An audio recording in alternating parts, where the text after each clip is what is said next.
بس ہو گیا شوق پورا یا ابھی بھی میرا مقابلہ کرنا چاہتی ہو؟ ایس پی حمین سکندر اس کے مقابل گھٹنوں کے بل بیٹھا تو وہ نفرت اور بے بسی سے اسے دیکھنے لگی۔ ایسے مت دیکھو میری جان، یقین کرو تم سے نفرت اور بڑھ جاتی ہے۔ جانتی ہو نا کتنی نفرت ہے تم سے۔ وہ صفاقے سے بولتا مسکراتا اٹھ کھڑا ہوا پر دروازے پر قدم تھمے۔ تم پچھتاؤ گے ایس پی، میں نے تمہاری بھائی کا قتل نہیں کیا، خدا را میرے بھائی کو چھوڑ دو، وہ تڑپ کر بولی۔ ابھی نکاح کرو، تمہارا بھائی ابھی آزاد، ورنہ اس کے اوپر اتنے کیس ڈال دوں گا کہ موت زندگی سے آسان لگے گی۔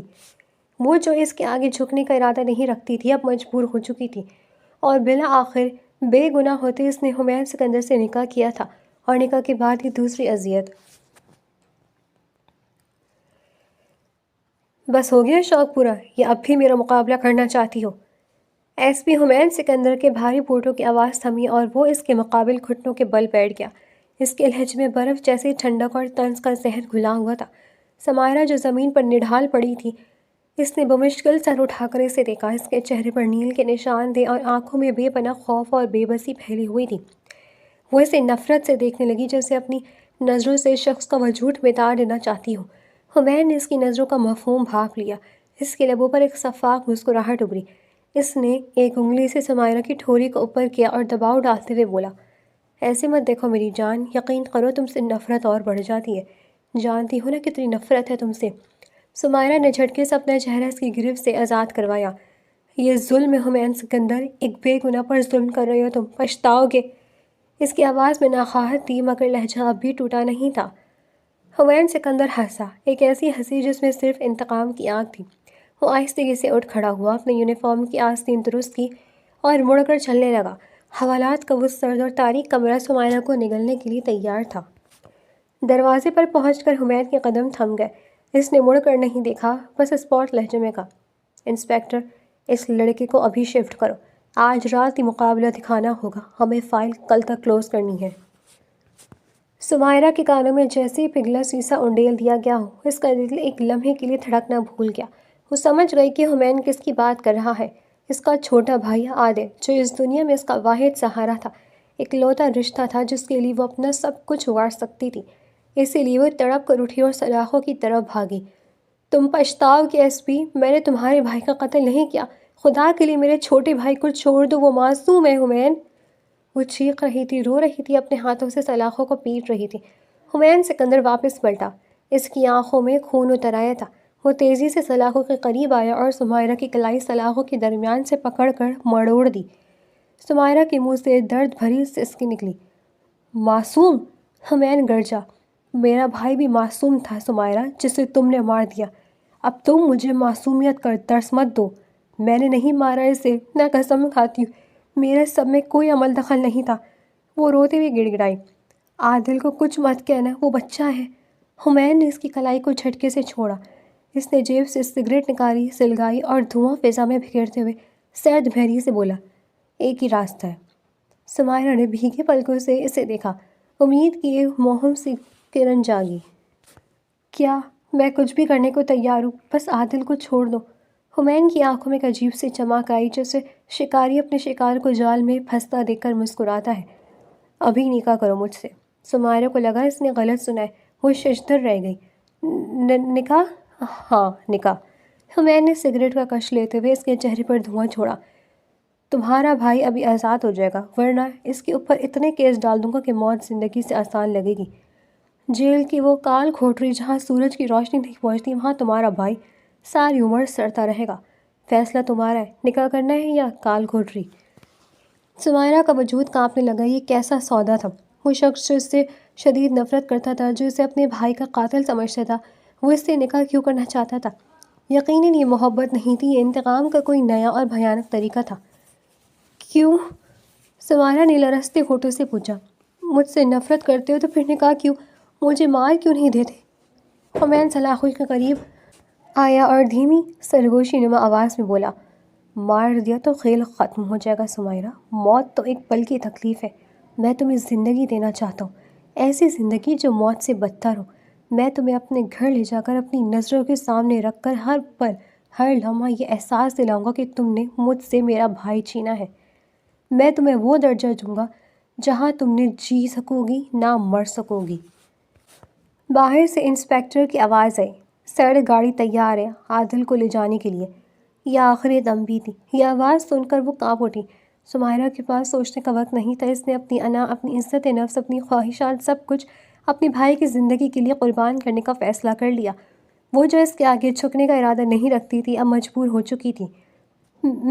میں تیار ہوں۔ اس کی آواز اتنی مدھم تھی کہ وہ مشکل سنائی دی۔ حمید نے فاتحانہ انداز میں مسکراتے ہوئے انسپیکٹر کو اشارہ کیا۔ دروازہ کھول گیا۔ مولوی صاحب باہر انتظار کر رہے ہیں، چلو۔ وہ پولیس اسٹیشن کہیں ایک چھوٹا سا کمرہ تھا جہاں نکاح خواہ بیٹھا تھا۔ سمائرہ کو کرسی پر بٹھایا گیا۔ اس کا پورا وجود برف ہو رہا تھا۔ حمید سکندر اس کے سامنے کرسی پر برے جمان تھا، ٹانگ پر ٹانگ رکھے، جیسے وہ نکاح نہیں بلکہ کسی مجرم کی سزائے موت پر دستخط کرنے والا ہو۔ دستخط کرو۔ حمید نے نکاح نامہ اس کے سامنے سرکایا۔ سمائرہ کے ہاتھ کانپ رہے تھے، قلم پکڑنا محال ہو رہا تھا۔ آنسو کاغذ پر گر کر روشنائی کو پھیلا رہے تھے۔ میرا بھائی؟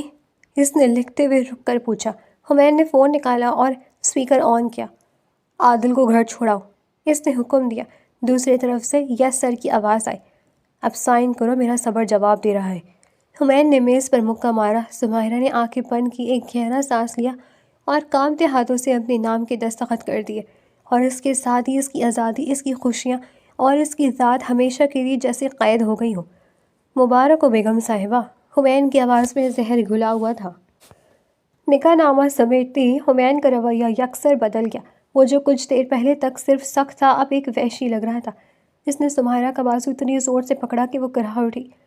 چلو اپنی نئی جہنم میں۔ وہ اسے گھسیٹتا ہوا باہر لے آیا، جیپ کا دروازہ کھول کر اسے اندر دھکیلا اور خود ڈرائیونگ سیٹ پر بیٹھ گیا۔ گاڑی کے ٹائروں نے چیخ ماری اور وہ سڑک پر دوڑنے لگی۔ راستے بھر خاموشی رہی، ایک ایسی خاموشی جو طوفان کا پیش خیمہ تھی۔ سمائرہ دل ہی دل میں اپنی خیریت کی دعا مانگتی رہی۔ حمید کی حویلی نما کوٹھی کے پورچ میں گاڑی رکی۔ حمید نے اسے اترنے کا موقع نہیں دیا، خود آ کر دروازہ کھولا اور اسے بازو سے پکڑ کر باہر کھینچا۔ آرام سے، مجھے چوٹ لگ رہی ہے۔ سمائرہ نے احتجاج کیا۔ عادت ڈال لو۔ حمید نے اسے سیڑھیوں پر تقریباً گھسیٹتے ہوئے کہا۔ اب یہ چوٹیں تمہارا زیور ہے۔ وہ اسے لے کر سیدھا اپنے بیڈ روم میں گیا، دروازہ پیر کی ٹھوکر سے کھولا اور سمائرہ کو اندر دھکیل دیا۔ وہ قالین پر گر پڑی۔ کمرہ وسیع اور خوبصورت تھا لیکن دیوار پر لگی ایک بڑی تصویر نے سمائرہ کا سانس روک دیا۔ وہ تصویر حمید کے بھائی کی تھی جس میں وہ نوجوان زندگی سے بھرپور انداز میں مسکرا رہا تھا۔ حمید آہستہ آہستہ اس کی طرف بڑھا۔ اس نے اپنی بیلٹ کھولی اور صوفے پر اچھال دی۔ اس کی آنکھوں میں اب انتقام کی جگہ ایک عجیب سی وحشت تھی۔ Welcome home. سمائرہ پیچھے کھسکنے لگی۔ تم نے وعدہ کیا تھا حمید، تم نے کہا تھا نکاح کے بعد۔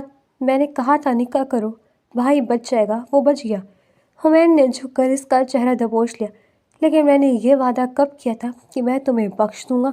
تم میری بیوی ہو سمائرہ، کاغذوں میں، لیکن اس کمرے میں، اس گھر میں تمہاری حیثیت ایک قیدی سے زیادہ نہیں ہے۔ اس نے سمائرہ کو بالوں سے پکڑ کر کھڑا کیا۔ آج تمہاری سہاگرات نہیں ہے، آج سے تمہاری سزا کا پہلا دن شروع ہوتا ہے۔ دیکھو اس تصویر کو۔ اس نے زبردستی اس کا رخ تصویر کی طرف کیا۔ اسے تم نے مارا ہے، اب ہر روز ہر رات تم اس تصویر کے سامنے اپنے گناہوں کا حساب دو گی۔ میں نے کچھ نہیں کیا، سمائرہ چیخ پڑی۔ جھوٹ۔ حمید نے اسے دھکا دیا۔ وہ بیٹھ کے کونے سے ٹکرائی اور ماتھے سے خون رسنے لگا۔ آج سے تم اس گھر کی مالکن نہیں، ملازمہ ہو۔ صبح 5 بجے سے رات 12 بجے تک تم کام کرو گی اور اگر تم نے بھاگنے کی یا کسی سے رابطہ کرنے کی کوشش کی تو یاد رکھنا عادل ابھی صرف گھر پہنچا ہے، ملک سے باہر نہیں گیا۔ میں اسے کسی بھی وقت اٹھا سکتا ہوں۔ خون کی دھار اس کے گال پر بہہ رہی تھی لیکن حمید کے چہرے پر رحم کا کوئی شائبہ نہیں تھا۔ وہ الماری کی طرف بڑھا، وہاں سے ایک سفید چادر نکالی اور سمائرہ کی طرف پھینکی۔ یہ ہے تمہارا لباس، آج سے تم رنگین کپڑے نہیں پہنو گی۔ ایک قاتل کو سجنے سنورنے کا کوئی حق نہیں ہے۔ سمائرہ نے وہ سفید چادر مٹھی میں بھیج دی۔ نکاح کے بول ابھی فضا میں گونج رہے تھے اور اس کی زندگی کی دوسری اور سب سے بڑی اذیت شروع ہو چکی تھی۔ وہ جانتی تھی کہ یہ صرف شروعات ہے۔ حمید سکندر کا جنون اسے جلا کر راکھ کر دے گا، لیکن وہ بھی فیصلہ کر چکی تھی کہ وہ اپنی بے گناہی ثابت کر کے ہی رہے گی، چاہے اس کے لیے اسے آگے کر دیا ہے کہ کیوں نہ گزرنا پڑے۔ حمید لائٹ بند کر کے کمرے سے باہر نکل گیا اور باہر سے کنڈی لگانے کی آواز آئی۔ اندھیرے میں سمائرہ اکیلی رہ گئی، ماتھے سے بہتے خون اور آنکھوں سے بہتے آنسوؤں کے ساتھ. 3 ماہ قبل. ہٹو، راستے سے ہٹ جاؤ، سب میرا بھائی ہے. عمار آنکھیں کھولو یار. ہسپتال کی راہداری ایس پی حمین سکندر کی دھار سے گونج اٹھی. اس کی وردی خون میں لت پت تھی، لیکن یہ خون اس کا نہیں بلکہ اس کے چھوٹے بھائی عمار کا تھا، جو اسٹریچر پر نیم مردہ حالت میں پڑا تھا. باہر ڈاکٹرز اور پیرامیڈیکل سٹاف کا شدید احتجاج جاری تھا. نعرے بازی کا شور، ایمبولینسوں کے سائرن اور مریضوں کے لواحقین کی چیخ و پکار نے قیامت کا منظر برپا کر رکھا تھا. ڈاکٹر، کوئی ڈاکٹر ہے یہاں؟ حمین نے ایمرجنسی وارڈ کے دروازے کو ٹھوکر مار کر کھولا. اندر کا منظر باہر سے بھی زیادہ خوفناک تھا. وارڈ خالی پڑا تھا، سینئر ڈاکٹرز غائب تھے اور چند ینگ ڈاکٹرز خوفزدہ سے کونوں میں کھڑے تھے یا احتجاج میں شامل ہونے کے لیے باہر جا رہے تھے. حمین نے سامنے کھڑے ایک نوجوان ڈاکٹر کا گریبان پکڑا. تم ڈاکٹر ہو نا؟ دیکھو اسے، گولی لگی ہے سینے میں، سانس رک رہی ہے، اس کو فوراً اوٹی میں لے کے چلو. لڑکا بری طرح گھبرا گیا. سر، ہم کچھ نہیں کر سکتے، ہڑتال ہے، سینئرز ڈاکٹر نے منع کیا ہے اور اوٹی بند ہے. پہاڑ میں گئی تمہاری ہڑتال. حمین گڑ جا. اس نے اپنی پسٹل نکال کر بیس پر رکھی. اگر میرے بھائی کو کچھ ہوا تو میں اس پورے ہسپتال کو قبرستان بنا دوں گا. مجھے ابھی اسی وقت سرجن چاہیے. ہسپتال کا عملہ سہم گیا. حمین کا رعب اور وحشت ایسی تھی کہ کسی بھی انکار کی ہمت نہ ہوئی. وہ نوجوان ڈاکٹر جس کا نام ڈاکٹر احسن تھا کچھ نرم دل تھا یا شاید حمین کے غصے سے ڈر گیا تھا. وہ آگے بڑھا. نرس، اسٹریچر اندر رکھ کر چلو، میں دیکھتا ہوں. بلڈ پریشر بہت گر رہا ہے، ہمیں فوراً گولی نکالنی ہوگی. ابھی ڈاکٹر احسن نے عمار کی نبض تھامی تھی کہ وارڈ کے اندرونی دروازے سے ایک سینئر نرس نسرین تیزی سے باہر آئی. اس کے چہرے پر سختی اور آنکھوں میں تنفر تھا. رکو ڈاکٹر احسن. نرس نسرین نے بلند آواز میں ٹوکا. آپ کو پتہ ہے نا کہ اوپر سے کیا آرڈرز ہے؟ ایمس اور یونین کا سخت حکم ہے کہ جب تک مطالبات نہیں مانے جاتے کوئی آپریشن نہیں ہوگا. حمین جو امید بھری نظر سے ڈاکٹر احسن کو دیکھ رہا تھا، نرس کی طرف لپکا. کون سے آرڈرز؟ یہاں ایک انسان کی جان جا رہی ہے اور تمہیں مطالبات کی پڑی ہے؟ کس نے روکا ہے؟ مجھے نام بتاؤ اس کا. نرس نسرین نے ایک پل کے لیے توقف کیا. اسے یاد تھا کہ ہیڈ آف ڈپارٹمنٹ کے کمرے میں کچھ دیر پہلے کیا بات ہوئی تھی. کچھ دیر پہلے ڈاکٹر سائرہ، سینئر سرجن، اپنے کمرے میں کافی کم وقت ہاتھ میلے اطمینان سے بیٹھی تھی، جبکہ باہر مریض تڑپ رہے تھے. دیکھو نسرین، کوئی بھی کیس ہو ہاتھ نہیں لگنا. یونین کا الیکشن قریب ہے، ہمیں دباؤ ڈالنا ہے حکومت پر. لیکن میڈم، اگر کوئی بہت سیریس کیس آ گیا تو؟ کوئی پولیس کیس یا VIP؟ نرس نے پوچھا. ڈاکٹر سائرہ نے لاپرواہی سے کندھے اچکائے.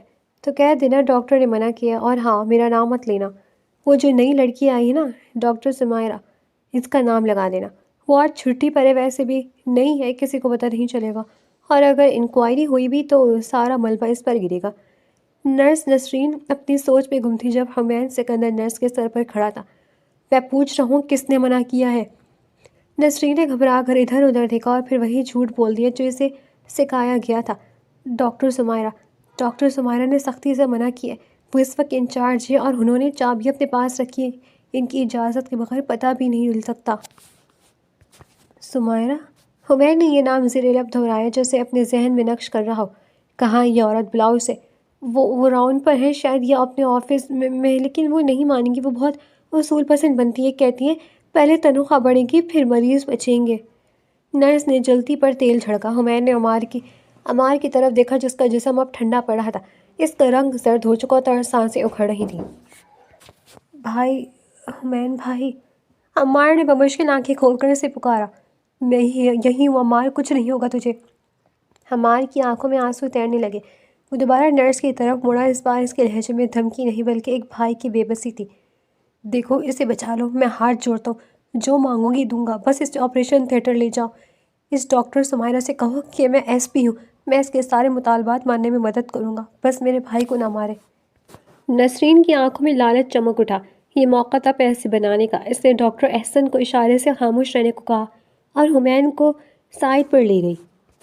سر، ایک راستہ ہے. اس نے سرگوشی کی. ڈاکٹر سمائرہ ایسے نہیں مانیں گی، وہ دراصل تھوڑی پریکٹیکل خاتون ہے. اگر آپ آپریشن کی فیس کے علاوہ کچھ ایکسٹرا انتظام کر دیں تو میں انہیں راضی کر سکتی ہوں. حمین کو لگا جیسے کسی نے اس کے منہ پر تماچا مارا ہو. مسیحا اب سوداگر بن چکے تھے. پیسے؟ حمین نے اپنی جیب سے پرس نکالا اور اپنی کلائی سے مہنگی گھڑی اتاری اور نرس کے ہاتھ پر رکھ دی۔ یہ سب رکھ لو اور جتنے چاہے ہوں گے میں منگوا دوں گا، بس جاؤ اور اس ڈاکٹر سمیرہ کو کہہ کر آپریشن کریں۔ ٹھیک ہے، آپ انتظار کریں، میں پرمیشن لے کر آتی ہوں۔ نرس نے سامان مٹھی میں دبایا اور تیزی سے ڈاکٹر سائرہ کے کمرے کی طرف بھاگی تاکہ انہیں بتا سکے کہ معاملہ سنبھل لیا ہے اور پیسے بھی مل گئے ہیں۔ حمین وہیں دیوار سے ٹیک لگا کر کھڑا ہو گیا۔ ہر گزرتا لمحہ اس کی جان نکال رہا تھا۔ اس کے پاس ہی اسٹریچر پر 2 اور مریض بھی تڑپ رہے تھے، ایک بوڑھا آدمی جسے ہارٹ اٹیک ہوا تھا اور ایک چھوٹی بچی جو جل گئی تھی، لیکن ڈاکٹرز غائب تھے۔ 10 منٹ گزر گئے، 15 منٹ، حمین کو لگا صدیاں بیت گئی ہیں۔ کہاں رہ گئی ہے یہ؟ وہ بے چینی سے ٹہلنے لگا، تبھی مانیٹر کی وہ منحوس آواز گونجی جس سے ہر انسان ڈرتا ہے۔ حمین چونک کر پلٹا۔ ڈاکٹر احسن مایوسی سے سر جھکائے کھڑا تھا۔ اس نے عمار کے اوپر سفید چادر ڈال دی۔ حمین کے قدم من بھر کے ہو گئے۔ وہ لڑکھڑاتے ہوئے اسٹریچر تک پہنچا۔ نہیں احسن، یہ مشین بند کرو، یہ شور کیوں مچا رہی ہے؟ وہ دیوانہ وار چلایا۔ عمار اٹھو یار، دیکھ بھائی آ گیا ہے۔ ڈاکٹر احسن نے نم آنکھوں سے کہا، سوری سر، بہت دیر ہو چکی ہے، اگر 15 منٹ پہلے آپریشن ہو جاتا تو شاید۔ حمین نے ڈاکٹر کا گریبان چھوڑ دیا۔ وہ گھٹنوں کے بل بھائی کی لاش کے پاس بیٹھ گیا۔ اس نے عمار کا ٹھنڈا ہاتھ اپنے ہاتھ میں لے لیا۔ ابھی کچھ دیر پہلے یہ ہاتھ گرم تھا، اس میں زندگی تھی، صرف چند پیسوں کے لیے۔ حمین کی آواز دھیمی تھی لیکن اس میں لاوا پک رہا تھا۔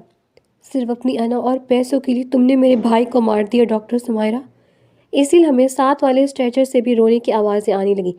وہ بوڑھا آدمی اور جلی ہوئی بچی بھی دم توڑ چکے تھے۔ 3 لوگ صرف ڈاکٹرز کی ہٹ دھرمی اور لالچ کی وجہ سے اپنی زندگی کھو چکے تھے۔ نسرین نرس واپس آئی تو منظر دیکھ کر ٹھٹک گئی۔ ڈاکٹر احسن نے اسے غصے سے دیکھا۔ خوش ہو اب تم؟ مر گئے 3 لوگ، مل گئی ڈاکٹر سمیرہ کی تسکین۔ ڈاکٹر احسن نے طنز کیا۔ وہ بھی نرس کے جھوٹ کا شکار ہو کر اصل مجرم ڈاکٹر سمیرہ کو ہی سمجھ رہا تھا۔ حمین آہستہ سے اٹھا۔ اس کی آنکھوں میں اب آنسو نہیں تھے بلکہ خون کی سرخی تھی۔ اس نے نرس کی طرف دیکھا۔ نرس ڈر کے مارے پیچھے ہٹی۔ اس کے منہ میں پیسے ٹھوس دو، حمین نے اسپاٹ لہجے میں اپنے ماتحت سپاہی سے کہا جو ابھی پہنچا تھا۔ سر؟ سپاہی حیران ہوا۔ میں نے کہا اس کے منہ میں پیسے ٹھوسو، یہ ڈاکٹر سمیرہ کی فیس ہے، پہنچا دینا اسے، اور اس سے کہنا، حمین نے بھائی کی لاش کی طرف اشارہ کیا، اس سے کہنا کہ اس نے ایس پی حمین سکندر سے دشمنی مول لی ہے۔ اس نے میرے بھائی کی جان نہیں لی، اپنی بربادی خریدی ہے۔ حمین وہاں سے نکلا تو ایک ٹوٹا ہوا انسان تھا، لیکن جب وہ ہسپتال کی راہداری سے گزر رہا تھا تو اس کے اندر ایک درندہ جنم لے چکا تھا۔ اس کے دماغ میں صرف ایک نام گونج رہا تھا، سمیرہ، ڈاکٹر سمیرہ۔ اور عین اسی وقت شہر کے دوسرے کونے میں ایک چھوٹے سے پرسکون گھر میں ڈاکٹر سمیرہ کھڑکی کے پاس بیٹھی موسم کا لطف لے رہی تھی۔ اس کے ہاتھ میں ایک ناول تھا اور چہرے پر معصومیت کا عکس۔ وہ اپنی چھٹی انجوائے کر رہی تھی، بے خبر اس طوفان سے جو اس کے نام پر ہسپتال میں برپا کیا گیا تھا اور جو بہت جلد اس کی زندگی کو تہ حبالہ کرنے والا تھا۔ اسے معلوم ہی نہیں تھا کہ اس کا نام اب ایک قاتل کے طور پر لکھا جا چکا تھا اور اس کی تقدیر کا فیصلہ ایک غلط فہمی، ایک جھوٹ اور ایک ظالم شخص کے انتقام نے خریدا تھا۔ ڈاکٹر سائرہ اپنے آفس میں بیٹھی سیب کھا رہی تھی جب نرس نسرین ہانپتی ہوئی اندر آئی۔ میڈم غضب ہو گیا، وہ مریض مر گیا۔ تو روز مرتے ہیں لوگ، سارہ نے لاپرواہی سے کہا۔ وہ ایس پی کا بھائی تھا میڈم، وہ بہت غصے میں گیا ہے، وہ کہہ رہا تھا وہ ڈاکٹر سمیرہ کو چھوڑے گا نہیں۔ نرس کی ٹانگیں کانپ رہی تھی۔ ڈاکٹر سائرہ ایک لمحے کے لیے رکی، پھر مسکرائی۔ بہت اچھے، یہ تو اور بھی اچھا ہوا۔ اب اگر پولیس کیس کریں گی تو FIR میں کس کا نام آئے گا؟ ڈاکٹر سمیرہ کا، کیونکہ ڈیوٹی روسٹر پر میں نے تبدیلی کروا دی تھی اور تم نے بھی اسی کا نام لیا ہے۔ ہم سب بچ گئے۔ لیکن میڈم وہ لڑکی بے گناہ ہے، نرس نے ڈرتے ڈرتے کہا۔ اس دنیا میں بے گناہ ہونا ہی سب سے بڑا گناہ ہے نسرین۔ ڈاکٹر سائرہ نے سیب کا بچا ہوا ٹکڑا کوڑے دان میں پھینکا۔ اب جاؤ اور سب کو یہی کہنا کہ ڈاکٹر سمیرہ ڈیوٹی پر تھیں اور انہوں نے ہی آپریشن سے انکار کیا تھا۔ اگر کسی نے سچ بولا تو اپنی نوکری سے ہاتھ دھو بیٹھے گا۔ یہ وہ سازش تھی جس نے 2 زندگی کو برباد کر دیا تھا، ایک قبر میں جا سویا اور دوسرے ایک زندہ قبر میں جانے والی تھی۔ 2 ماہ بعد۔ وقت کا یہ دورانیہ کہنے کو بہت مختصر ہوتا ہے، لیکن سمیرہ کے لیے یہ 2 ماہ 2 صدیوں پر محیط تھے۔ حمین سکندر کی حویلی جو شہر کے لوگوں کے لیے ایک عالیشان محل تھی، سمیرہ کے لیے کسی اذیت خانے سے کم نہ تھی۔ ان 60 دنوں میں وہ لڑکی جو کبھی ہنسنے مسکرانے کی عادی تھی بالکل مرجھا کر رہ گئی تھی۔ اس کا رنگ جو کبھی گلاب کی طرح کھلتا تھا اب زرد پڑ چکا تھا۔ آنکھوں کے گرد سیاہ ہلکے پڑ گئے تھے جو اس کی بے خوابی اور مسلسل رونے کی گواہی دیتے تھے۔ ہمایون سکندر نے اپنے انتقام میں کوئی کسر نہیں چھوڑی تھی۔ وہ اسے جسمانی تکلیف دیتا، اس کی تذلیل کرتا، اسے گھر کے وہ کام کرنے پر مجبور کرتا جو نوکر بھی کرنے سے کتراتے، لیکن سمائرہ کے لبوں پر خاموشی کی مہر لگ چکی تھی۔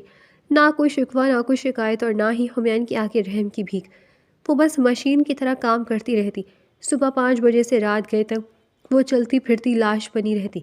اس کا واحد سہارا اس کا رب تھا۔ جب بھی اسے ہمایون کے ظلم سے تھوڑی فرصت ملتی وہ وضو کرتی اور جان نماز پر بیٹھ جاتی۔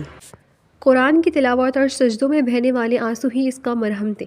آج بھی معمول کے مطابق رات کے 10 بج رہے تھے۔ سمائرہ سارا کام ختم کرنے کے بعد اپنے کمرے میں جان نماز بچھائے بیٹھی تھی۔ وہ قرآن پاک کی تلاوت کر رہی تھی۔ اس کی آواز میں ایک عجیب سا درد اور سوز تھا۔ ہمایون سکندر تھکا ہارا گھر لوٹا تھا۔ وہ اپنے کمرے کی طرف جا رہا تھا جب اسے ہلکی ہلکی تلاوت کی آواز آئی۔ وہ ٹھٹک گیا۔ یہ آواز اسی کمرے سے آ رہی تھی جہاں سمائرہ قید تھی۔ ہمایون کے ماتھے پر بل پڑ گئے۔ یہ لڑکی یہ باز نہیں آئے گی اپنے ڈراموں سے، وہ بڑبڑایا۔ اسے سمائرہ کی عبادت سے بھی چڑ ہوتی تھی۔ اسے لگتا تھا کہ ایک قاتل کو یہ حق نہیں کہ وہ اتنے سکون سے خدا کو یاد کرے۔ وہ غصے میں تیز قدم اٹھاتا وہ دروازے تک پہنچا اور بنا دستک دیے دروازہ کھول دیا۔ اندر کا منظر دیکھ کر وہ ایک لمحے کے لیے رک گیا۔ سمائرہ سفید چادر میں لپٹی ہوئی تھی۔ اس کے سامنے قرآن کھلا ہوا تھا اور وہ آنکھیں بند کیے جھولتے ہوئے پڑھ رہی تھی۔ اس کے چہرے پر ایک عجیب سا نور اور اطمینان تھا، باوجود اس کے کہ اس کے گالوں پر آنسو بہہ رہے تھے۔ ہمایون کو اس کے چہرے کا یہ سکون ایک آنکھ نہ بھایا۔ اس نے آگے بڑھ کر دروازے کو زور سے ٹھوکر ماری۔ سمائرہ ہڑبڑا گئی۔ قرآن پاک گرنے ہی والا تھا کہ سمائرہ نے بجلی کی سی تیزی سے اسے تھام لیا اور سینے سے لگا لیا۔ وہ خوفزدہ نظروں سے ہمایون کو دیکھنے لگی۔ یہ کیا کر رہے ہیں آپ؟ اس کی آواز کانپ رہی تھی۔ تم کیا کر رہی ہو؟ ہمایون اس کے سر پر کھڑا گرجا۔ کس کو دھوکہ دے رہی ہو یہ سب کر کے؟ مجھے، دنیا کو، یا اپنے خدا کو؟ سمائرہ نے اب ادب سے قرآن پاک کو اونچی جگہ پر رکھا اور پھر ہمایون کی طرف مڑی۔ اس نے نظریں جھکا دی۔ میں کسی کو دھوکہ نہیں دے رہی، یہ میری عبادت ہے، میرا اور میرے رب کا معاملہ ہے۔ تمہارا اور تمہارے رب کا معاملہ؟ ہمایون نے طنزیہ قہقہ لگایا۔ اس نے سمائرہ کا بازو پکڑ کر اسے کھڑا کیا۔ اس کی گرفت اتنی سخت تھی کہ سمائرہ کو لگا اس کی ہڈی ٹوٹ جائے گی۔ ایک قاتل کا رب سے کیا معاملہ ہو سکتا ہے سمائرہ؟ تم نے میرے بھائی کی جان لی ہے، ایک ہنستے کھیلتے انسان کو مار ڈالا، اور اب یہاں مسلح پر بیٹھ کر معصومیت کا ڈھونگ نچا رہی ہو۔ سمائرہ نے درد ضبط کرتے ہوئے اس کی آنکھوں میں دیکھا۔ 2 ماہ میں پہلی بار اس نے ہمایون کی آنکھوں میں آنکھیں ڈال کر دیکھنے کی جسارت کی تھی۔ میں نے نہیں مارا۔ اس کی آواز دھیمی لیکن مضبوط تھی۔ بکواس بند کرو۔ ہمایون نے جھٹکے سے اسے چھوڑا۔ سمائرہ دیوار سے جا ٹکرائی۔ تمہاری یہ مظلومیت، یہ آنسو، یہ عبادت، یہ سب مجھے اور غصہ دلاتا ہے۔ مجھے لگتا ہے تم بہت بڑی اداکارہ ہو۔ تم نے سب کو بیوقوف بنایا، ہسپتال میں بھی اور اب یہاں بھی۔ لیکن یاد رکھنا، ایس پی ہمایون سکندر کچی گولیاں نہیں کھیلتا۔ میں تمہارے اس معصوم چہرے کے پیچھے چھپے بھیڑیے کو پہچانتا ہوں۔ سمائرہ نے گہری سانس لی۔ وہ تھک چکی تھی۔ روز روز کی تذلیل اور روز روز کے طعنے، آج اس کے صبر کا پیمانہ لبریز ہو رہا تھا۔ آپ ایس پی ہیں نا ہمایون صاحب؟ سمائرہ نے اچانک سوال کیا۔ ہمایون حیران ہوا اس کے لہجے میں سوالیہ انداز دیکھ کر۔ ہاں ہوں تو پھر آپ کی تفتیش اتنی کمزور کیسے ہو سکتی ہے؟ ہمایون کو لگا جیسے کسی نے اسے چیلنج کیا ہو۔ وہ غصے سے اس کی طرف بڑھا۔ کیا مطلب ہے تمہارا؟ سمائرہ اب ڈری نہیں۔ اس نے دیوار کا سہارا چھوڑا اور سیدھی کھڑی ہو گئی۔ مطلب یہ کہ آپ کو صرف وہی سچ نظر آ رہا ہے جو آپ کو دکھایا گیا۔ آپ نے فیصلہ سنا دیا، سزا دے دی، مجرم بنا دیا، لیکن کیا آپ نے ایک بار بھی، صرف ایک بار بھی یہ جاننے کی کوشش کی کہ اس رات اصل میں کیا ہوا تھا؟ مجھے سب پتہ ہے، ہمایون چلایا۔ نرس نے گواہی دی، ڈاکٹرز نے بتایا کہ تم ڈیوٹی پر تھی، تم نے آپریشن سے منع کیا، پیسوں کی ڈیمانڈ کی، سب ثبوت تمہارے خلاف ہے۔ کون سے ثبوت؟ سمائرہ کی آواز اونچی ہو گئی۔ کیا آپ نے میرا سائن کیا ہوا کوئی پیپر دیکھا؟ کیا آپ نے CCTV فوٹیج دیکھی؟ کیا آپ نے چیک کیا کہ اس رات میری ڈیوٹی تھی بھی یا نہیں؟ یا صرف ایک نرس کے کہنے پر آپ نے میری زندگی برباد کر دی؟ ہمایون خاموش ہو گیا۔ سمائرہ کے لہجے میں سچائی کی ایسی کاٹ تھی کہ وہ ایک لمحے کے لیے لاجواب ہو گیا۔ سمائرہ کی آنکھوں سے آنسو جاری تھے، لیکن اب یہ آنسو بے بسی کی نہیں، شکوے کے تھے۔ آپ کو لگتا ہے میں قاتل ہوں، ٹھیک ہے مان لے میں قاتل ہوں، لیکن کیا ایک قاتل 2 ماہ تک آپ کے ہر ظلم کو خاموشی سے سہتا؟ کیا ایک مجرم اپنے جرم پر شرمندہ ہونے کے بجائے تہجد میں اپنے رب کو گواہ بناتا؟ آپ کہتے ہیں میں ڈھونگ کر رہی ہوں۔ حمین صاحب، ڈھونگ خوشی کے لیے کیا جاتا ہے، اذیت سہنے کے لیے کوئی ڈھونگ نہیں کرتا۔ کمرے میں سناٹا چھا گیا۔ حمین کی سانسیں تیز چل رہی تھی، لیکن اس کے ذہن میں اندھیاں چلنے لگی تھیں۔ سمائرہ کی باتیں سیدھی اس کے دل پر لگی تھیں۔ سچ وہ جو آپ سمجھ رہے، اور افسوس یہ ہے کہ آپ سچ جاننے کی کوشش بھی نہیں کر رہے۔ آپ اپنی نفرت میں اتنے اندھے ہو چکے کہ آپ کو انصاف اور انتقام کا فرق بھول گیا ہے۔ سمائرہ نے بات مکمل کی اور دوبارہ جانماز پر بیٹھ گئی۔ اس نے تسبیح ہاتھ میں اٹھا لی، گویا حمین کا وہاں ہونا اس کے لیے کوئی معنی نہیں رکھتا تھا۔ حمین وہاں کچھ دیر بت بنا کھڑا رہا۔ وہ اسے مزید کچھ کہنا چاہتا تھا، اسے ڈرانا چاہتا تھا، اسے جھوٹا ثابت کرنا چاہتا تھا، لیکن الفاظ اس کے حلق میں اٹک گئے۔ پہلی بار، ہاں ان 2 ماہ میں پہلی بار اسے لگا کہ شاید وہ کہیں غلطی پر ہے۔ وہ خاموشی سے کمرے سے باہر نکل آیا، لیکن اب اس کے قدموں میں وہ پہلی والی رعونت نہیں تھی، ایک عجیب سی لڑکڑاہٹ تھی۔ وہ اپنے اسٹڈی روم میں گیا، کرسی پر گرنے والے انداز میں بیٹھا اور دراز کھول کر سگریٹ نکالی۔ کمرہ دھوئیں سے بھر گیا، لیکن اس کے ذہن کا دھندلا پن دور نہیں ہوا۔ کیا اس نے سچ کہا؟ میں نے خود سے سوال کیا۔ میں نے CCTV فوٹیج کیوں نہیں دیکھی؟ میں نے روسٹر کیوں چیک نہیں کیا؟ میں اتنا جذباتی کیسے ہو گیا؟ اس کے ذہن میں ہسپتال کا وہ منظر گھومنے لگا، نرس نسرین کی گھبرائی ہوئی شکل، ڈاکٹر احسن کی خاموشی۔ اسے یاد آیا کہ اس نے نرس کے کہنے پر یقین کیا تھا، اس نے خود ڈاکٹر سائرہ کو اس وقت دیکھا ہی نہیں تھا۔ نہیں حمین، وہ تمہیں مینیپولیٹ کر رہی ہے، اس کے اندر کا پولیس والا بولا۔ مجرم بہت شاطر ہوتا ہے، لیکن اگر وہ سچ بول رہی ہے تو؟ اس کے اندر کے انسان نے سرگوشی کی۔ اگر وہ واقعی بے گناہ ہوئی تو تم نے کیا کیا؟ تم نے ایک بے گناہ لڑکی کی عزت، اس کی زندگی برباد کر دی۔ یہ خیال اتنا خوفناک تھا کہ حمین کے ماتھے پر پسینہ آ گیا۔ اس نے سگریٹ ایش ٹرے میں مسلی اور فون اٹھایا۔ رات کے 12 بج رہے تھے، لیکن اس نے اپنے ماتحت انسپیکٹر فہد کو کال ملا دی۔ جی سر، خیریت؟ دوسری طرف سے نیند بھری آواز آئی۔ فہد، سٹی ہاسپٹل والے کیس کی فائل ابھی میرے گھر پہنچاؤ۔ حمین کا لہجہ سخت تھا۔ سر، ابھی رات کے 12 بج رہے ہیں اور وہ کیس تو کلوز ہو چکا ہے۔ میں نے جو کہا ہے وہ کرو، 15 منٹ میں فائل میری ٹیبل پر ہونی چاہیے۔ اور سنو، ہسپتال سے 3 ماہ پرانی CCTV فوٹیج بھی نکلوانی ہے، صبح سب سے پہلے۔ یس سر۔ فون رکھ کر حمین نے کرسی کی پشت سے سر ٹکا دیا۔ اس کی آنکھوں کے سامنے سمائرہ کا وہ چہرہ گھوم رہا تھا جس پر آنسو تھے، مگر خوف نہیں تھا۔ سمائرہ حمین سکندر، اگر تم بے گناہ نکلی تو میں خود کو کبھی معاف نہیں کر پاؤں گا، لیکن اگر تم جھوٹی نکلی تو میں تمہاری زبان کھینچ لوں گا۔ اگلی صبح ناشتے کی میز پر خاموشی کا راج تھا۔ حمین وردی میں ملبوس بیٹھا چائے پی رہا تھا۔ سمائرہ کچن سے پراٹھے بنا کر لائی اور خاموشی سے اس کی پلیٹ میں رکھے۔ اس کے ہاتھ پر جلنے کا ایک تازہ نشان تھا، شاید جلدی میں تو توا لگ گیا تھا۔ حمین کی نظریں اس نشان پر پڑی۔ روز وہ ایسے نشان دیکھ کر نظر انداز کر دیتا یا اسے سزا سمجھتا تھا، لیکن آج اس کا دل چاہا کہ پوچھے کہ یہ کیسے ہوا، مگر انا آڑے آ گئی۔ آج میں لیٹ آؤں گا، حمین نے اسپاٹ لہجے میں کہا۔ یہ پہلی بار تھا کہ وہ گھر سے جاتے ہوئے اسے کچھ بتا رہا تھا، ورنہ وہ اسے انسان بھی نہیں سمجھتا تھا۔ سمائرہ نے چونک کر اسے دیکھا، پھر آہستہ سے سر ہلا دیا۔ جی۔ حمین اٹھ کھڑا ہوا، جاتے جاتے وہ دروازے پر رکا۔ اور ہاں، آج سے تم گیراج کی صفائی نہیں کرو گی، صرف گھر کا اندر کا کام دیکھو۔ سمائرہ حیرت سے اسے دیکھتی رہ گئی۔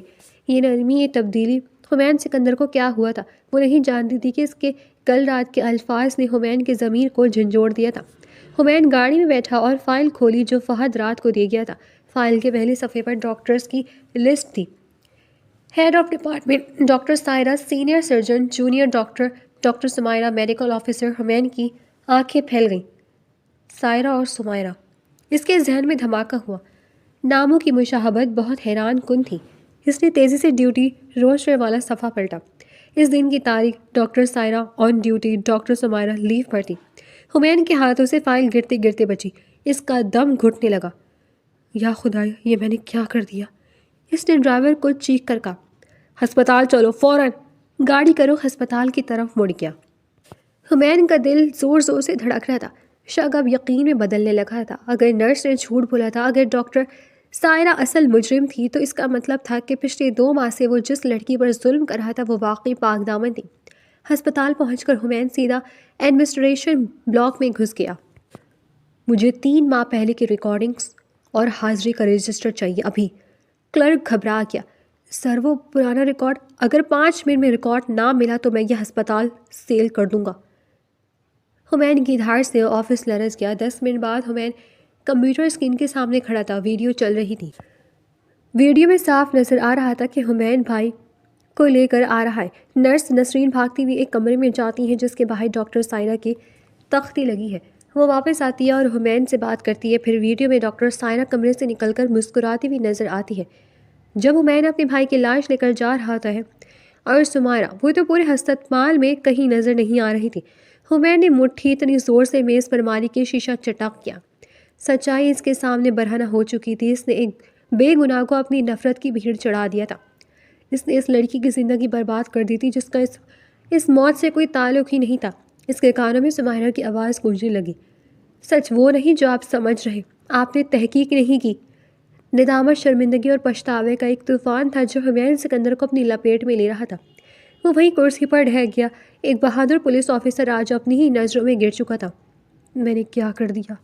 اس نے سر پکڑ لیا۔ میں اس سے نظریں کیسے ملاؤں گا؟ ابھی وہ اسی کیفیت میں تھا کہ انسپیکٹر فہد اندر آیا۔ سر وہ نرس نسرین مل گئی۔ وہ آج کل پرائیویٹ کلینک چلا رہی ہے۔ کافی پیسہ آ گیا اس کے پاس۔ حمین نے سر اٹھایا۔ اس کی آنکھوں میں اب انتقام کی آگ پہلے سے کہیں زیادہ بھڑک رہی تھی، لیکن اس بار اس کا رخ صحیح مجرموں کی طرف تھا۔ اٹھا لاؤ اسے اور ڈاکٹر سائرہ کو بھی۔ آج عدالت پولیس اسٹیشن میں نہیں، حمین سکندر کی کھوٹی میں لگے گی۔ وہ اٹھ کھڑا ہوا تھا۔ اب اسے گھر جانا تھا، اس لڑکی کے پاس جسے اس نے جہنم دی تھی۔ اسے نہیں معلوم تھا کہ وہ تلافی کیسے کرے گا، لیکن وہ جانتا تھا کہ اب انصاف ہوگا۔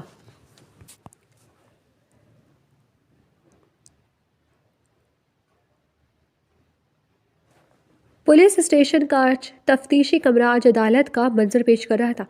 فرق صرف اتنا تھا کہ جج بھی حمین سکندر تھا اور جلاد بھی۔ میز پر وہی تیز روشنی والا بلب جل رہا تھا جس کے نیچے نرس نسرین اور ڈاکٹر سائرہ کرسیوں پر بندی بیٹھی تھی۔ نسرین کا رنگ زرد تھا اور وہ تھر تھر کانپ رہی تھی، جبکہ ڈاکٹر سائرہ اب بھی اپنی انا کے قول میں بند تھی، حالانکہ اس کے ماتھے پر پسینے کے قطرے چمک رہے تھے۔ حمین سکندر کمرے میں داخل ہوا۔ اس کے ہاتھ میں ایک فائل اور دوسرے ہاتھ میں چمڑے کی بیلٹ تھی۔ اس کی آنکھوں میں آج وحشت نہیں تھی بلکہ ایک سرد اور فیصلہ کن سکون تھا۔ تو تم ہو وہ مسیحا جنہوں نے میرے بھائی کا سودا کیا۔ حمین نے فائل میز پر پرکھی۔ آواز کی گونج سے نسرین چیخ اٹھی۔ دیکھیں ایس پی صاحب، آپ قانون ہاتھ میں لے رہے ہیں۔ میں ایک سینئر ڈاکٹر ہوں، آپ مجھ سے ایسے بات نہیں کر سکتے۔ ڈاکٹر سائرہ نے روب جھاڑنے کی کوشش کی۔ حمین مسکرایا، ایک زہریلی مسکراہٹ۔ قانون؟ تم مجھے قانون سکھاؤ گی ڈاکٹر سائرہ؟ قانون تو وہ تھا جو تم نے 3 ماہ پہلے توڑا تھا، جب تم نے اپنی ڈیوٹی چھوڑ کر ہڑتال کی، جب تم نے میرے تڑپتے ہوئے بھائی کا علاج کرنے کے بجائے پیسوں کی ڈیمانڈ کی، اور سب سے بڑھ کر اپنا گناہ چھپانے کے لیے ایک معصوم لڑکی کا استعمال کیا۔ حمین نے لیپ ٹاپ کی اسکرین ان دونوں کی طرف موڑ دی۔ اس پر وہ CCTV فوٹیج چل رہی تھی جس میں نسرین ڈاکٹر سائرہ کے کمرے سے نکل رہی تھی اور پھر حمین سے پیسے لے رہی تھی۔ یہ دیکھو، حمین گرجا، یہ تم ہو نسرین اور یہ تم ہو سائرہ؟ بولو، اس دن ڈیوٹی کس کی تھی؟ نسرین اب مزید برداشت نہ کر سکی۔ وہ پھوٹ پھوٹ کر رو پڑی۔ مجھے معاف کر دیں صاحب، میرا کوئی قصور نہیں تھا۔ یہ سب ڈاکٹر سائرہ نے کہا تھا۔ انہوں نے کہا تھا کہ اگر میں نے نام نہیں بدلا تو وہ میری نوکری کھا جائیں گی۔ جھوٹ بکتی ہے یہ، سائرہ چیخی۔ سچ بولو۔ حمین نے میز پر مکہ مارا۔ سمائرہ کہاں تھی اس وقت؟ وہ چھٹی پر تھی صاحب۔ نسرین نے بالآخر وہ سچ اگل دیا جو 3 زندگیوں کو برباد کر چکا تھا۔ ڈاکٹر سائرہ نے کہا تھا کہ سمائرہ نہیں ہے، اس کا نام لگا دو، کوئی نہیں پکڑے گا۔ ہم نے پیسوں کی لالچ میں آپریشن نہیں کیا تھا کیونکہ یونین کا حکم تھا۔ حمین نے آنکھیں بند کر لی۔ اس کے سینے میں ایک ٹیس اٹھی۔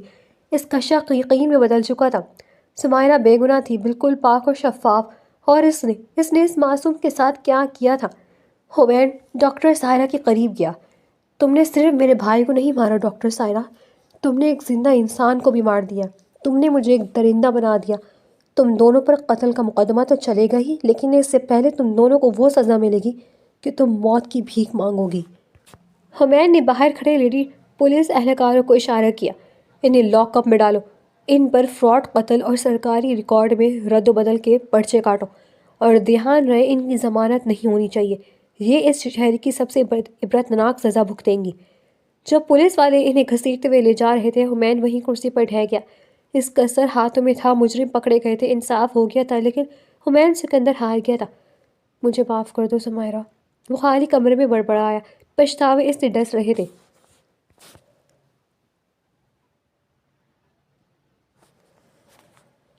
رات کا پچھلا پہر تھا، حویلی میں خاموشی تھی۔ حمین لڑکھڑاتے قدموں سے گھر میں داخل ہوا، اس کے ہاتھ میں ایک شاپنگ بیگ تھا۔ وہ سیدھا اس کے کمرے کی طرف گیا جس نے اس نے سمائرہ کے لیے جیل بنا رکھا تھا۔ دروازہ کھلا تھا، سمائرہ وہیں جانماز پر بیٹھی تھی، شاید دعا مانگ کر فارغ ہوئی تھی۔ اس کے چہرے پر وہی اداسی اور ویرانی تھی جو حمین نے پچھلے 2 ماہ سے اس کے چہرے پر تھوپ رکھی تھی۔ حمین کو دیکھتے ہی وہ بڑبڑا کر اٹھی اور سر جھکا کر کونے میں کھڑی ہو گئی۔ اسے ڈر تھا کہ شاید آج پھر کوئی نئی سزا، کوئی نیا تانا ملنے والا ہے۔ حمین آہستہ آہستہ اس کے قریب گیا، اس کے قدموں کی آہٹ میں آج تکبر نہیں تھا۔ وہ اس کے بالکل سامنے جا کر رک گیا۔ سمائرہ، اس نے اسے پکارا، آواز بھر آ گئی۔ سمائرہ نے ڈرتے ڈرتے نظر اٹھائی۔ حمین کی آنکھیں سرخ تھی جیسے وہ بہت رویا ہو۔ یہ لو۔ حمین نے وہ بیگ اس کی طرف بڑھایا۔ سمائرہ نے جھجکتے ہوئے بیگ تھاما۔ اس نے اندر دیکھا تو حیران رہ گئی۔ اس میں ایک سرخ رنگ کا خوبصورت جوڑا تھا۔ یہ؟ وہ سوالیہ نظروں سے اسے دیکھنے لگی۔ حمین اچانک گھٹنوں کے بل بیٹھ گیا۔ وہی حمین سکندر جو کبھی اس کے سامنے دیوتا بن کر کھڑا ہوتا تھا، آج اس کے قدموں میں بیٹھا تھا۔ مجھے معاف کر دو سمائرہ۔ حمین کی آواز ٹوٹ گئی، آنسو اس کے رخسار پر بہنے لگے۔ میں غلط تھا، میں بہت غلط تھا۔ میں اندھا ہو گیا تھا انتقام کی آنکھ میں۔ میں نے تحقیق ہی نہیں کی، میں نے تمہاری چیخیں نہیں سنی، میں نے تمہاری سچائی نہیں دیکھی۔ سمائرہ بت بنی کھڑی رہی، اسے اپنے کانوں پر یقین نہیں آ رہا تھا۔ وہ ڈاکٹر سائرہ تھی، وہ نرس نسرین تھی۔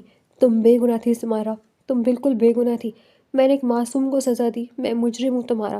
تم مجھے مارو، گالیاں دو، بد دعا دو، یا اگر چاہو تو پولیس کو بلا لو، میں ہر سزا بھگتنے کے لیے تیار ہوں۔ حمین نے اپنی پسٹل نکال کر فرش پر سمائرہ کی طرف سرکا دی۔ یہ لو، میرا فیصلہ کر دو، میں اس لائق نہیں ہوں کہ تمہارے سامنے کھڑا بھی ہو سکوں۔ سمائرہ کی آنکھوں سے بھی آنسو جاری ہو گئی۔ یہ آنسو شکر گزاری کے تھے۔ یہ وہ لمحہ تھا جس کے لیے اس نے تہجد میں دعائیں مانگی تھیں۔ اس کی بے گناہی ثابت ہو گئی تھی۔ وہ آہستہ سے نیچے بیٹھی اور حمین کے سامنے زمین پر بیٹھ گئی۔ اس نے کانپتے ہاتھوں سے پسٹل کو پرے ہٹایا۔ آپ کو سچ پتہ چل گیا؟ اس نے دھیمی آواز میں پوچھا۔ ہاں، حمین نے شرمندگی سے سر جھکا لیا، لیکن بہت دیر سے۔ میں نے تمہاری روح کو زخمی کر دیا، میں جانتا ہوں۔ میری معافی تمہارے زخم نہیں بڑھ سکتی، لیکن خدا کے لیے مجھے ایک موقع دے دو۔ میں ساری زندگی تمہارے قدموں میں گزار دوں گا، تمہاری خوشی کا غلام بن جاؤں گا، بس مجھے اپنی نفرت کا نشانہ مت بنانا، میں تمہاری نفرت برداشت نہیں کر پاؤں گا۔ سمائرہ نے اس مرد کو دیکھا جو دنیا کے لیے چٹان تھا، لیکن اس وقت اس کے سامنے موم بنا پگھل رہا تھا۔ عورت کا دل موم کا ہوتا ہے، خاص طور پر جب ظالم کو اپنے ظلم کا حقیقی احساس ہو جائے۔ میں نے آپ کو اسی دن معاف کر دیا تھا حمین صاحب، جب میں نے اپنا معاملہ اللہ پر چھوڑا تھا۔ سائرہ نے نرمی سے کہا، مجھے آپ سے نفرت نہیں تھی، مجھے تکلیف اس بات کی تھی کہ آپ نے مجھ پر یقین نہیں کیا۔ میں وعدہ کرتا ہوں سمائرہ۔ حمین نے بے اختیار اس کے ہاتھ تھام لیے۔ اب کبھی تمہاری آنکھوں میں آنسو نہیں آئیں گے۔ آج سے حمین سکندر کا ہر سانس، ہر دھڑکن تمہارے لیے ہے۔ میں تمہارے دامن سے سارے داغ دھو دوں گا۔ اس رات اس کمرے میں خوف اور وحشت کے سائے ہمیشہ کے لیے رخصت ہو گئے۔ محبت اور پچھتاوے نے ایک نئے رشتے کی بنیاد رکھی۔ سرخ جوڑا صرف لباس نہیں تھا بلکہ خوشیوں کی نوید تھا۔ 2 سال بعد موسم بہت خوشگوار تھا، ہلکی ہلکی بوندا باندی ہو رہی تھی اور مٹی کی سوندھی خوشبو حویلی کی وسیع لان میں پھیلی ہوئی تھی۔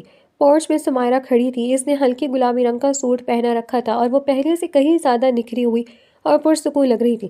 2 سال پہلے والی وہ مرجھائی ہوئی لڑکی اب ایک پراعتماد اور خوش باق خاتون میں تبدیل ہو چکی تھی۔ اس کی گود میں 1 سال کی ننھی پری ایمان مچل رہی تھی۔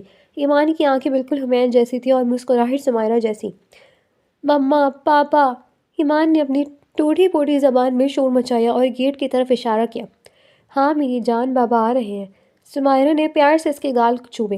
اسی وقت سیاہ رنگ کی گاڑی گیٹ سے اندر داخل ہوئی۔ ایمان خوشی سے اچھلنے لگی۔ گاڑی پورچ میں رکی اور اس میں سے حمین سکندر باہر نکلا۔ وہ وردی میں تھا، چہرے پر دن بھر کی تھکن تھی، لیکن جیسے ہی اس کی نظر سامنے کھڑی اپنی دنیا پر پڑی، اس کے چہرے کی ساری تھکن ایک لمحے میں غائب ہو گئی۔ میری گڑیا۔ حمین نے آگے بڑھ کر باہیں پھیلا دی۔ ایمان ماں کی گود سے نکل کر باپ کی طرف لپکی۔ حمین نے اسے ہوا میں اچھالا اور پھر سینے سے لگایا۔ آج میرا شیر کیسا ہے؟ حمین نے بیٹی سے پوچھا۔ ٹھیک، ایمان نے قہقہ لگایا اور حمین کی ٹوپی اتار کر اپنے سر پر رکھنے کی کوشش کرنے لگی۔ سمائرہ مسکراتے ہوئے ان دونوں کی دیکھ رہی تھی۔ حمین نے بیٹی کو ایک ہاتھ میں اٹھایا اور دوسرے ہاتھ سے سمائرہ کو اپنے قریب کیا۔ اور میری بیگم کیسی ہے؟ اس کی آنکھوں میں وہی محبت تھی جس کا اس نے 2 سال پہلے وعدہ کیا تھا۔ میں ٹھیک ہوں، بس آپ کا انتظار کر رہی تھی۔ سمائرہ نے اس کے کندھے سے گرد جھاڑی۔ کھانا تیار ہے، آپ فریش ہو جائیں۔ حمید نے گہرا سانس لیا اور سمائرہ کی پیشانی پر بوسہ دیا۔ سمائرہ، تم جانتی ہو جب میں گھر میں قدم رکھتا ہوں اور تمہیں اور ایمان کو دیکھتا ہوں تو مجھے لگتا ہے کہ مجھے دنیا کی ہر خوشی مل گئی ہے۔ میرا پچھتاوا اب شکر میں بدل گیا ہے۔ سمائرہ نے مسکرا کر اس کا ہاتھ تھاما۔ انسان غلطی کرتا ہے حمید، لیکن جو غلطی مان لے اور اسے سدھار لے وہی اصل انسان ہے۔ اللہ نے ہمیں دوسری زندگی دی ہے اور یہ زندگی بہت خوبصورت ہے۔ ہاں، بہت خوبصورت۔ حمید نے ایمان کے چھوٹے سے ہاتھ کو چوما۔ چلو آج موسم اچھا ہے، کھانا لان میں کھائیں گے۔ وہ تینوں ہنستے مسکراتے اندر کی طرف بڑھ گئے۔ حمید سکندر کی گھر کی دیواروں پر اب کسی مقتول کی تصویر نہیں تھی، بلکہ وہاں خوشیوں کے رنگ بکھرے ہوئے تھے۔ نفرت ہار گئی تھی اور محبت نے اپنا گھر بسا لیا تھا۔ یہ ایک ایسی خوشی تھی جو بہت سے آنسوؤں کے بعد ملی تھی اور شاید اسی لیے سب سے زیادہ انمول تھی۔